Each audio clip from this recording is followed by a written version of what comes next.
लड़की ने रोशनी को रोकने के लिए स्वाभाविक रूप से अपनी आंखें बंद कर लीं। जब चमक धीरे धीरे कम हुई तो उसने कांपते हुए अपनी आंखें खोली। उसके सामने का दृश्य देखकर वह वहीं जड़ हो गई। उसकी गोद में लेटे छोटे सफेद ड्रैगन पूरी तरह से गायब हो चुके थे।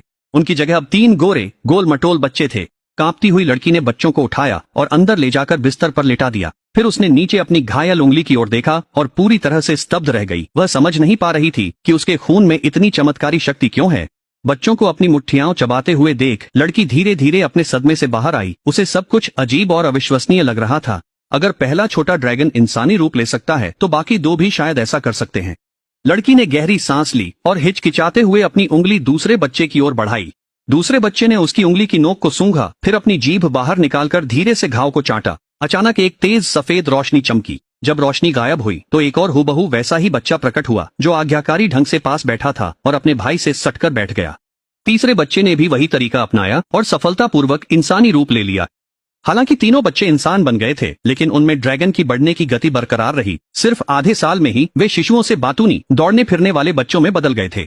वे ऊर्जा से भरपूर और बेहद फुर्तीले थे, आम बच्चों से कहीं ज्यादा। बच्चे असाधारण रूप से समझदार थे। वे लड़की की हरकतों की नकल करते हुए बेन खुद ही आंगन में झाड़ू लगाने और सब्जी के बगीचे में घास उखाड़ने में मदद करते थे। जैसे जैसे बच्चे बड़े होते गए, उनकी गतिविधियों की सीमा अब छोटे आंगन तक सीमित नहीं रही। अपनी फुर्तीली काया का इस्तेमाल करते हुए वे ऊंची दीवारें फांदकर बाजार तक दौड़ जाते और लड़की के लिए सामान खरीद लाते।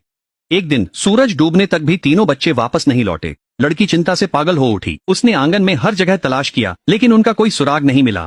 उसे डर था कि कहीं बच्चों का सामना मानव तस्करों से न हो गया हो, और उससे भी ज्यादा डर था कि कहीं उनकी ड्रैगन पहचान उजागर न हो जाए और उन पर मौत न आ जाए। जैसे ही वह घबराई हुई थी, सड़क के छोर पर 3 छोटी आकृतियां दिखाई दी। बच्चे ढेर सारी चीजें पकड़े हुए छोटी छोटी टांगों से दौड़ते हुए फाटक की ओर आ रहे थे। लड़की का दिल, जो पूरे दिन बेचैन था, बच्चों को सुरक्षित देखकर आखिरकार शांत हो गया।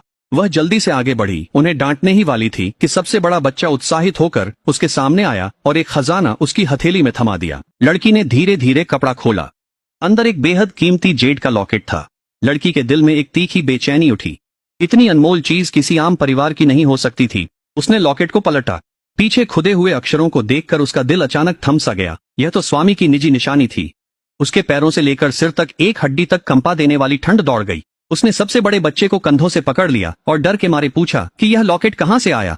बड़े बच्चे ने उसकी शक्ल देखकर डरते हुए दुखी स्वर में कहा कि उसे यह बाजार में मिला था। बच्चों को लगा था कि लॉकेट बेचकर वे हर रोज मांस खा सकेंगे। दूसरे और तीसरे बच्चे ने भी उसके पास सिर हिलाया। उनकी आंखों में उम्मीद झलक रही थी।